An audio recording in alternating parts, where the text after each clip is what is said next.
As nossas vidas. O ano começou e não sei você, mas eu fui muito abençoada esse final de ano, podendo rever os meus pais que estiveram conosco alguns dias. Minha sogra também pôde vir e estar conosco, e eu pude rever tios e tias que eu não via há 18, 20 anos atrás, quando eu fui acompanhar minha mãe na visita lá com a minha tia. E fazer parte de uma família é isso, se alegrar ao rever pessoas preciosas, ao estar no meio daqueles que nos amam e que nós amamos. E nós podemos transferir essa mesma alegria para o corpo de Cristo. O Senhor nos comprou e nos fez sua família. O Senhor nos chama de meu povo. O Senhor escolheu um povo para Ele. O Senhor, através de Jesus, morreu por toda a humanidade, escolheu um povo. E um dia eu e você escolhemos fazer parte desse povo, escolhemos declarar nossa filiação, decidimos viver mediante esse reino, um reino de amor. E Deus, como povo dele, nos deu um lugar de honra e de governo, irmãos. O Senhor nos deixou uma herança, que é a nossa vida, e nós vamos voltar ao Pai um dia para viver eternamente com Ele. Mas enquanto isso não acontece, nós estamos vivendo num tempo, num mundo que não nos enxerga como filhos de Deus. Muitas vezes somos odiados, somos hostilizados por conta da nossa fé, mas nós sabemos que nós não pertencemos a este mundo. Há um mundo que nos aguarda, uma mansão celestial que nos espera, mas enquanto isso nós temos aqui um governo, uma missão. E o Senhor, quando nos chamou, como disse aqui no último versículo que nós lemos, Ele nos muniu. Ele nos encheu dessa munição que é a graça. A graça que nos dá condições de avançar mesmo diante das ofensas, diante das circunstâncias, mesmo quando nossa fé parece falhar, a graça de Deus não tem como falhar. Ela é infalível. A graça de Deus tem me mantido de pé, tem te mantido de pé. Porque ela é suficiente. Foi isso que o apóstolo Paulo ouviu do Senhor, né? A minha graça te basta, Paulo. A minha graça te basta, Alessandra. A minha graça te basta, meu irmão e irmã. Ainda que a tua fé esteja um pouquinho oscilante, porque ela depende de você. A graça de Deus, ela é abundante, ela se renova sobre nós a cada manhã, junto com a sua bondade e misericórdia. Lembra no final do Salmo 23? Se renovam a cada manhã, a graça do Senhor também. Deus tem chamado o seu povo a uma aliança, irmãos, a um concerto com Ele. Cada vez que o sol raia no dia, nós temos mais uma chance de viver o melhor que Deus tem para nós nessa terra, por conta dessa aliança que Ele fez com nós conosco. Através de Jesus, essa aliança nos tornou herdeiros. Irmão, imagine você numa casa que você não conhece as pessoas. Que liberdade você tem de abrir a geladeira? Que liberdade você tem de entrar pelos cômodos dessa casa? Numa casa desconhecida. Você fica todo sem jeito. Você pede para ir ao banheiro, você pede para ir até a cozinha. Para entrar você fala com licença. E o Senhor, como nos chamou e nos tornou filhos, herdeiros, a nossa postura é bem outra. Na casa do Pai, você chega, você abre a geladeira, você vai, olha as coisas, pergunta onde está, tem a liberdade de usar o que está ali. E mediante a nossa fé, irmãos, nós fomos feitos filhos, herdeiros de todas as promessas e riquezas e maravilhas que o Pai já nos conquistou. Eu quero que você se veja como herdeiro de tudo isso. E como herdeiros, filhos de Deus, nós fomos separados, irmãos. Separados de todo o pecado. A Bíblia diz que o véu do templo daquela época se rasgou quando o Senhor morreu. Houve ali uma separação do mundo natural. Agora o mundo sobrenatural está acessível a todos nós. Nós podemos chegar até Deus e ver que todo o pecado que quer nos dominar foi colocado sobre Ele no madeiro e Ele nos redimiu, Ele pagou a nossa conta. Quando Ele declarou lá no último grito dele, está consumado, é porque porque a cédula de dívida que era contra mim e a tua vida foi rasgada, foi cancelada. Então de nada agora o diabo pode vir nos acusar, porque ele vem contra nós com mentiras, com acusações infundadas, porque nós sabemos que nós temos uma herança em Cristo Jesus. Ele foi até o inferno, tomou as chaves da mão do diabo. Ele é dono de tudo, ele é dono da nossa vida, ele é dono de todo o universo, de tudo que há. Então, quando pairar uma dúvida sobre o seu coração, se você está sendo cuidado ou não por Deus, se você está sendo observado por Deus, ou se você está sozinho, o diabo às vezes sopra no nosso ouvido: oh, você está tão sozinho, ninguém se importa com a tua vida. Não, isso é uma mentira de Satanás, porque o nosso Pai, generoso como é, não dorme, não tosqueneja, como diz a palavra. Ele está ocupado em cuidar de nós, preparando para nós o hoje e o amanhã. Você crê assim, amém? Se veja como um filho de Deus e como herdeiros, filhos separados do pecado. Nós somos colocados num novo lugar. Nós vamos pensar nesse lugar de cura, de restauração, como diz lá no capítulo 5, versículo 10. Um lugar de restauração, um lugar onde o Senhor confirma e guia os nossos passos. E dessa forma, guiados por Deus, nós somos fortalecidos e alicerçados. Quem já viu um alicerce de uma casa, né? Toda aquela estrutura ali de tijolos, preenche-se com terra, com pedras, eu acho, e ali se edifica uma moradia. Deus está nos dizendo por essa palavra que nele nós somos alicerçados. Não tem como ruir, não tem como cair, porque nele nós somos alicerçados. Como aquela casa da parábola que foi feita sobre a rocha, um alicerce firme, pode vir o vento que vier. Então, irmãos, talvez paire sobre nós, muitas vezes olhando os noticiários, aquela dúvida: o que vai ser de nós esse ano? O que vai ser de nós nos próximos dias com as circunstâncias que nós estamos vendo? Claro, nas circunstâncias terrenas nós podemos até pensar o que vai ser de nós. Mas quando nós voltamos o nosso olhar para o alto, nós sabemos que nele nós temos condições de passar o que for, irmãos. Paulo disse: aprendi a estar contente em toda e qualquer situação. Seja passando fome, seja tendo em abundância. Porque esse contentamento, irmãos, não está no preço das coisas. Esse contentamento não está nas coisas que nós vemos nessa terra. O nosso contentamento está naquilo que o Senhor já fez na nossa vida e ainda vai fazer e fará eternamente por nós.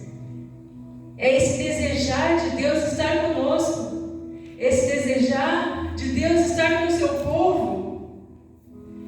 Eu estava vendo também aquela passagem que acontece lá em Êxodo, quando o povo reclamava para Moisés que eles tinham saudade das carnes do Egito e de tudo mais.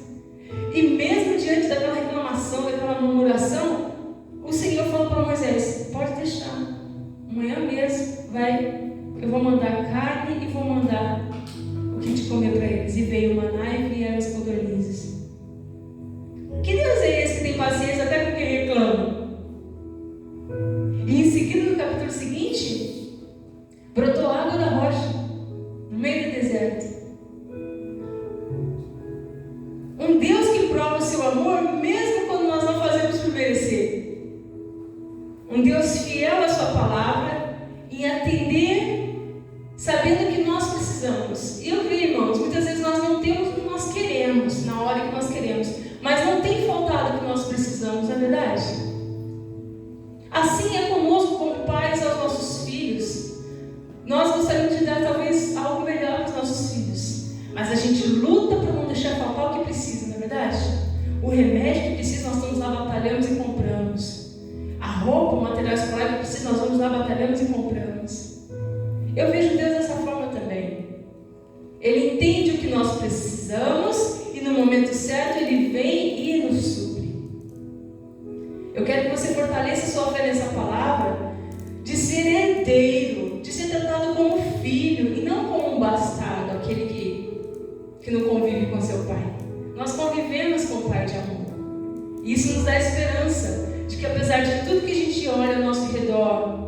nos traga incertezas, nos traga dúvidas do que vai ser o nosso amanhã. A Bíblia nos diz que no final dos tempos as coisas seriam difíceis, seriam dias tribulosos, mas para aqueles que perseveram até o fim, haverá a bênção de Deus. Se a gente ler Provérbios, a gente vai ver ali aqueles que obedecem aos princípios, aos estatutos, à sabedoria que Deus dá, ele passa pela prova, ele passa pelas circunstâncias, tendo a proteção e a provisão do alto. Que nós possamos adentrar este novo ano com essa certeza da graça de Deus sobre nós, como é aquela nuvem, né, que acompanhava toda aquela multidão no deserto, dando sombra, né, durante o dia, e aquela coluna de fogo à noite aquecendo, né, e livrando dos perigos, dos ataques dos animais no deserto. Nós nunca estamos sozinhos, irmãos. É fácil estar aqui falando isso, mas às vezes a gente está lá na situação, a gente está atribulado, está angustiado. Eu quero que você fortaleça a tua fé, para que quando você estiver nesse momento de dúvida, de temor, de aflição, que você lembre-se que a palavra de Deus nos assegura de que nele nós estamos acolhidos, como os pintinhos debaixo das asas da galinha. E ela avança, se for preciso, para defender seus filhotes. E Jesus se compara assim, né? Quero pensar sobre esse texto que nós vemos, sobre 4 pontos que me chamaram a atenção. Primeiro, quem eu sou no reino? Paulo declarou: não vivo mais eu, mas Cristo vive em mim. Paulo teve encontro com o Senhor e ele entendeu que a vida dele agora tinha um outro lugar, que a vida de Cristo ocupava o lugar no coração dele. Saber quem eu sou no reino de Deus me habilita, irmãos, te habilita a desfrutar de todas as promessas que são alcançadas pela fé. Eu tenho certeza que na caminhada de vocês já alcançaram muitas promessas do Pai, mas na Bíblia há milhares de promessas para nossas vidas ainda. Enquanto tivermos fôlego de vida, estamos vivendo as promessas de Deus, e por isso a fé precisa estar ali em dia. Se eu sei quem eu sou, se eu sei que sou mais que vencedor, não posso ficar me lamentando diante das situações que querem me desanimar na caminhada. Irmãos, a Bíblia diz que nós somos mais que vencedores, então não deixe o desânimo ocupar lugar. Se eu sei que sou filho de Deus, não vou me contentar com nada menos que a herança que Jesus já me confiou na cruz. Somos herdeiros, somos filhos, então, como filhos, temos direito à herança. Quer melhor herança do que você viver em paz com Deus? Não tendo o diabo do que te acusar, busque ser visto como filho de Deus. Se eu sei que sou pecador, irmãos, nós somos mesmo, nós precisamos nos lembrar, eu preciso me lembrar todos os dias que aquele que me resgatou está sempre pronto a me ajudar nas minhas fraquezas. Irmãos, muitas vezes nós nos esquecemos que o pecado ele está o tempo todo tentando contra a nossa santidade. E muitas vezes nós vacilamos, pensamos o que não devíamos, falamos o que não devíamos falar, pecamos diante de Deus. E nós precisamos nos arrepender para voltar a esse lugar de cuidado de Deus, não deixando essa brecha para que o inimigo entre e reine. Irmãos, nós não somos isentos de pecado, não podemos viver na prática do pecado, mas quando acontecer algo que fere a santidade de Deus, que nós possamos correr aos pés do Espírito Santo e falar: Senhor, me limpa, me lava, me traz de volta a pureza do Senhor, para que eu volte a agradar a Deus como Pai. Reconhecer que nós somos falhos e fracos, como aquela ilustração de que a gente toma banho todo dia, mesmo sem querer. Às vezes a gente nem quer tomar banho, a gente vai tomar banho, precisa, né? A nossa higiene, a saúde. Esse banho espiritual de pedir ao Senhor: Senhor, me limpa com teu sangue, me perdoa, falei de um jeito que não devia, fiz o que não devia, deixei de fazer quando deveria ter feito, me ajuda, Senhor, me limpa. Se eu sei que sou salvo por meio da da obra de Cristo, o diabo não terá como me iludir com propostas indecentes. Irmãos, quem eu sou diante de Deus? Quem eu sou no reino de Deus? Eu sou mais que vencedor. Eu sou filho. Eu sou pecador, mas não posso andar na prática do pecado. E eu sou salvo por meio da obra de Cristo. Não podemos dar ouvidos ao que Satanás diz. Não tem ninguém vendo. Nada a ver. Mas todo mundo faz. Cuidado, porque o diabo sopra tão sutilmente que parece que nem é ele falando.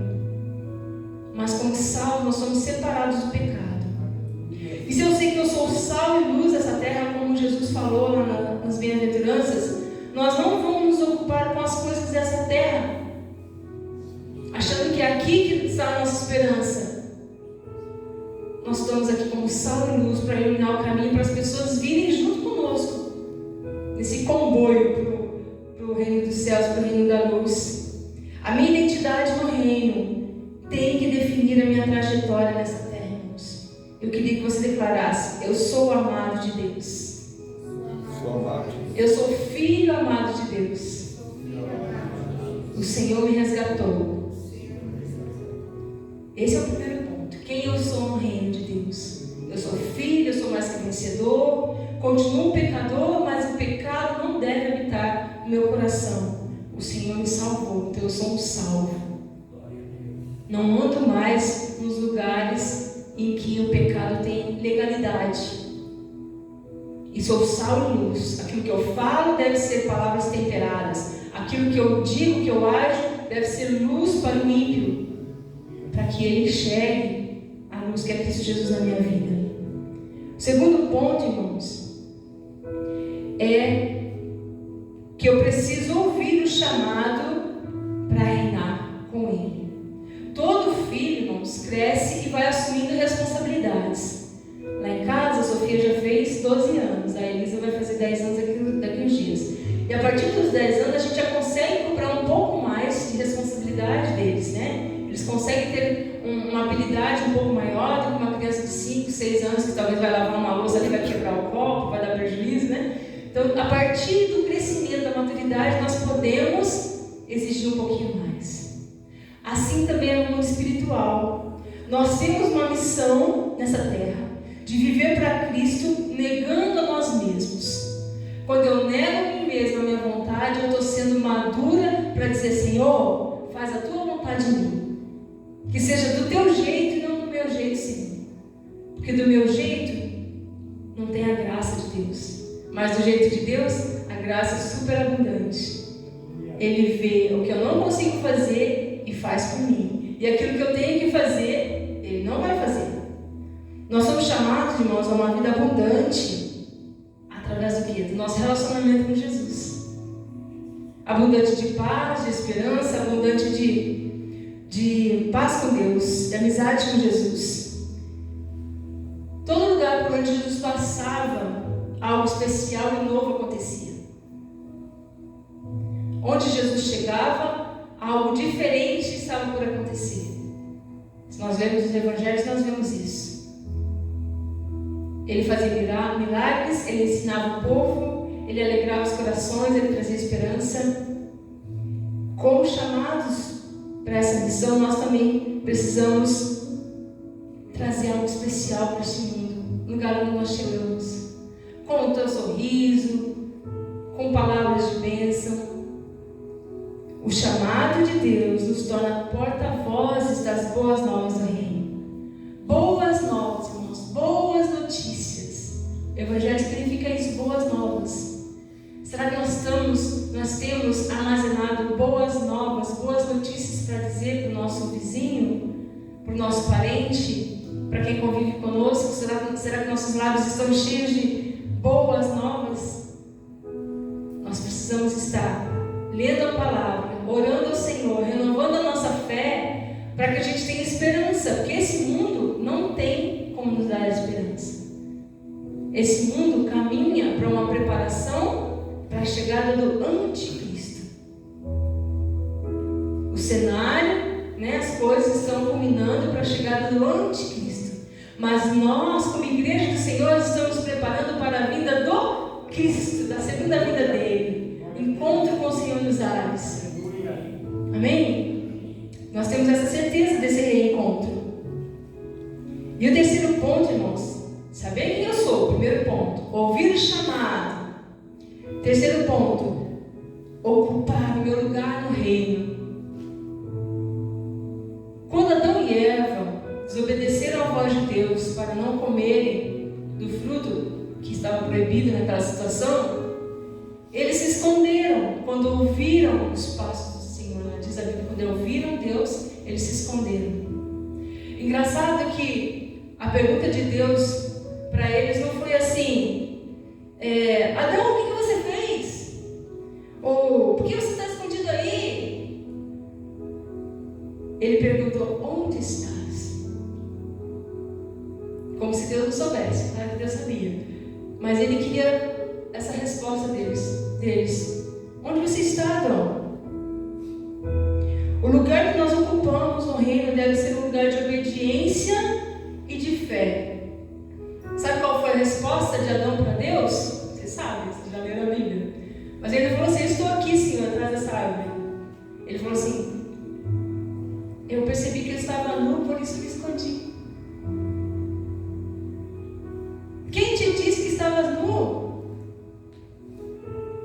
Criança, irmão, de 2, 3 aninhos, elas nem percebem que estão nu. Você pode pôr numa piscininha ali brincando, que eles estão nem aí. A nudez para eles não tem sentido nenhum. Eles podem estar com roupinha perto do amiguinho, está tudo bem. A inocência deles não deixa que eles vissem ou vejam a nudez deles. Então, Adão e Eva ali antes de pecar, a pureza não estava neles. Depois da desobediência, eles estavam fugindo, saíram do lugar da obediência e da fé e entraram no lugar da desobediência e da falta de fé. Diz ali: eu vi que estava nu e tive medo, por isso me escondi. Olha onde surgiu o medo. Eu acho que é a primeira vez que aparece a palavra medo lá na Bíblia. Quando a gente não está no lugar da obediência e da fé, que a confiança segue em Deus, que a confiança certeira em Deus, a gente tem medo. Toda vez que você tiver medo, busca a presença do Senhor, para que Ele te encha de fé, de coragem, de certeza de que Ele está nesse lugar. Mas precisa ter obediência primeiro. Obediência aos princípios da palavra e fé de que Ele é suficiente.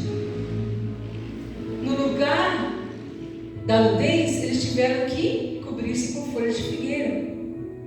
Quanto tempo dura uma folha de figueira arrancada da árvore ali? Eles iam ter que ficar se cobrindo todo dia, porque a folha ia murchar e tal.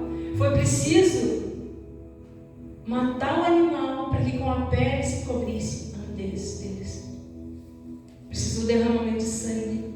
E nós sabemos que Jesus precisou derramar o seu sangue para nos cobrir da nossa nudez, de todo pecado, e nos fazer andar dignamente diante dele. Então nós temos esse lugar de fé, de que Ele é suficiente para nos cobrir, para sanar esse pecado, para nos livrar dessa nudez que é o pecado. A nudez na Bíblia é representação de pecado. Que nós possamos entender que nós não podemos viver escondido, irmãos, maquiados, uma aparência de santidade, porque o Senhor não vê, não se importa com essa aparência, Ele vê a nossa essência. Que esse novo ano que se inicia, nós temos declarado que é o ano da restauração, e esse versículo 5 traz a palavra restauração aqui. Nós precisamos estar num lugar onde nós possamos permitir a restauração do Senhor. Dizer: Senhor, aqui está doendo, Senhor, aqui está ferido, aqui está machucado, Senhor, aqui tem um pouco de sujeira, aqui tem um pouco, Senhor Deus, de angústia, de falta de fé.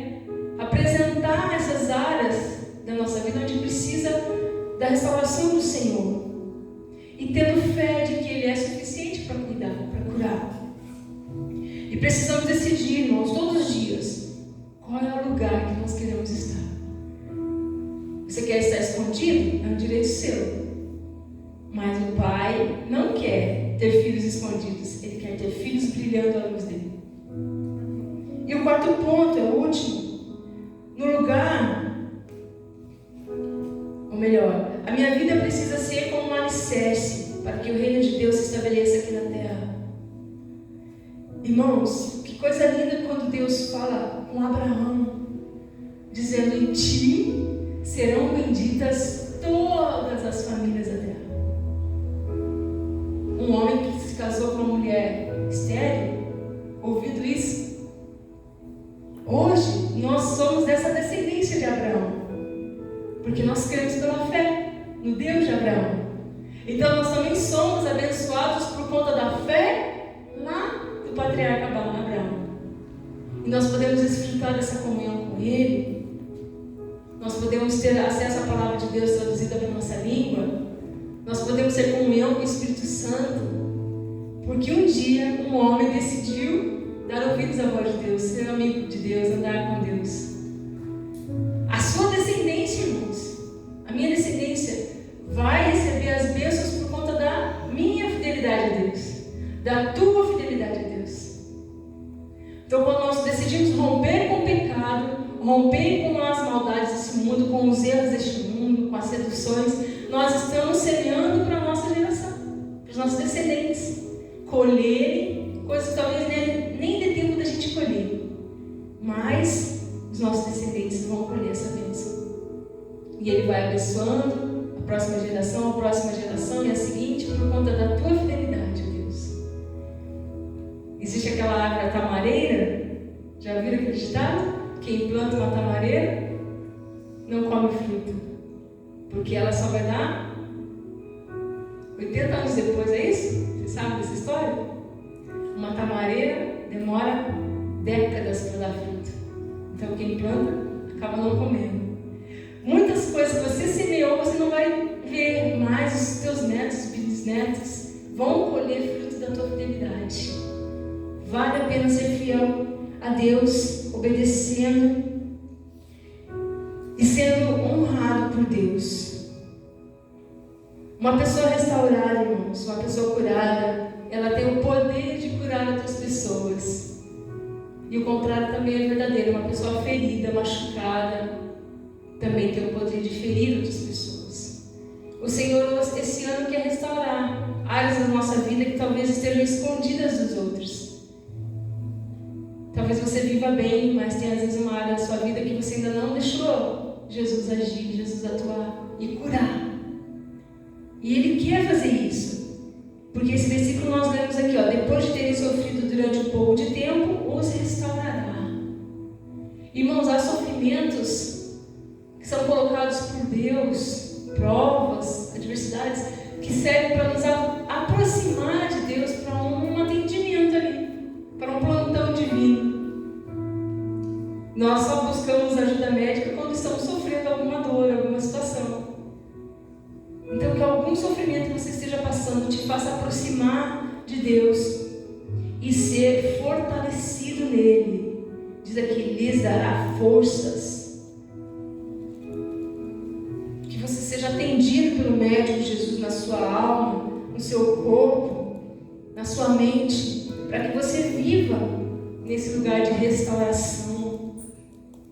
O velho homem Adão, ele foi expulso do jardim e teve que viver, fruto do seu braço, do seu suor. O novo homem Jesus, segundo Adão, viveu na dependência de Deus e experimentou nessa terra a ressurreição. Padeceu, mas não foi detido pela morte, não foi derrotado pela morte. Assim também será com aqueles que viverem em Cristo Jesus. A morte não nos deterá. É fechar o olho aqui e abrir lá, aguardando, o grande trono branco, aguardando tudo que Deus tem para fazer ainda no novo céu e na nova terra. Uma vida restaurada serve de testemunho para o mundo de que a graça de Deus é suficiente e que o seu poder se manifesta através da nossa fraqueza.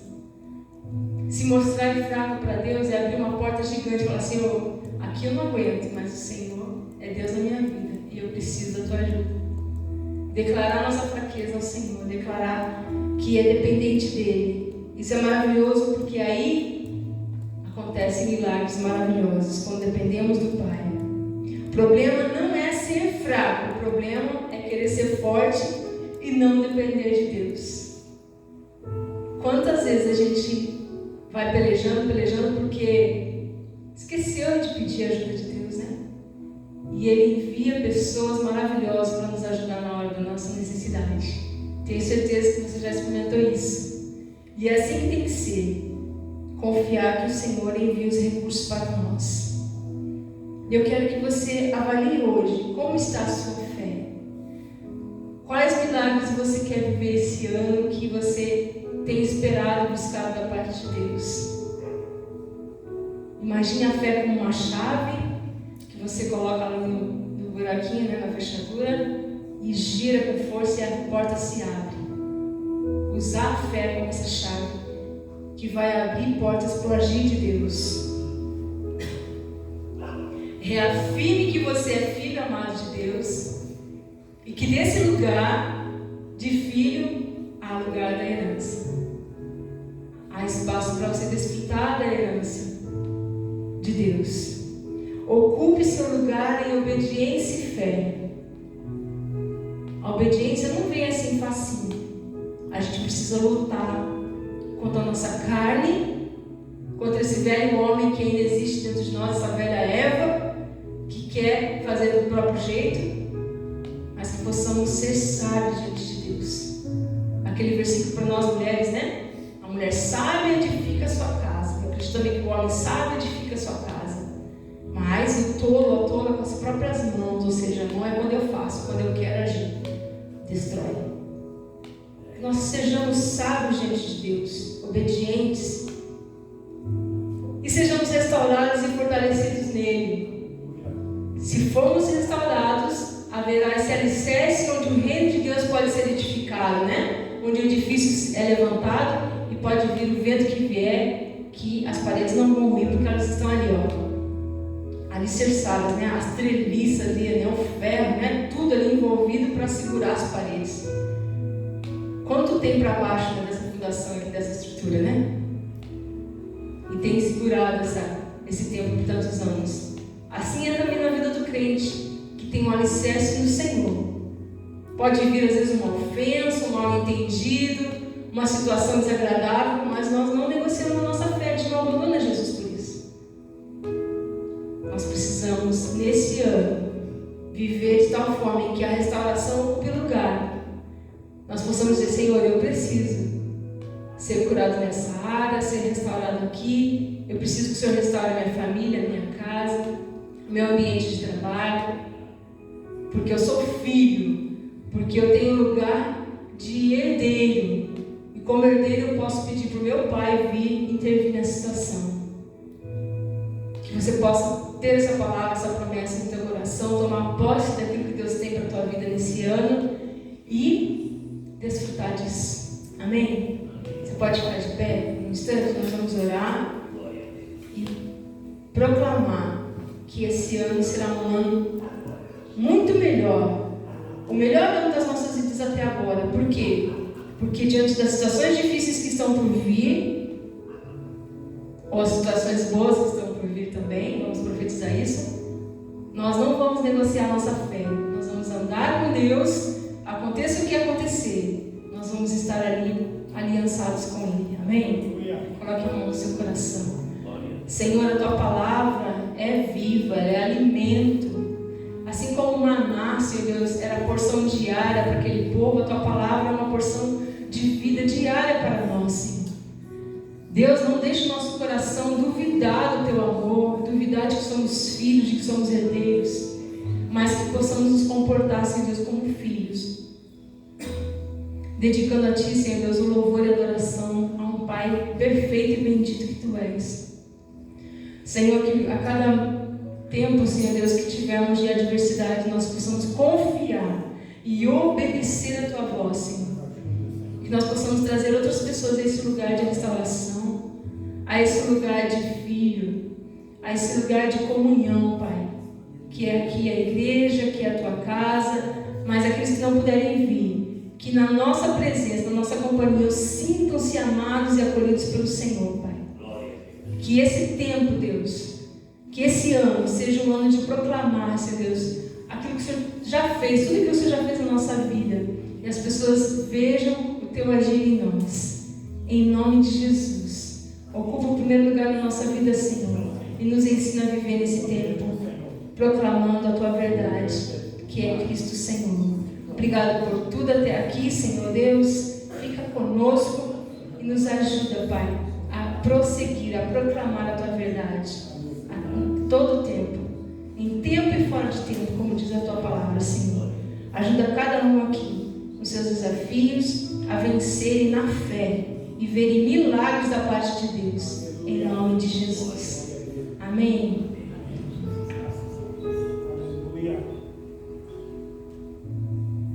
Amém, queridos. Glória a Deus por isso.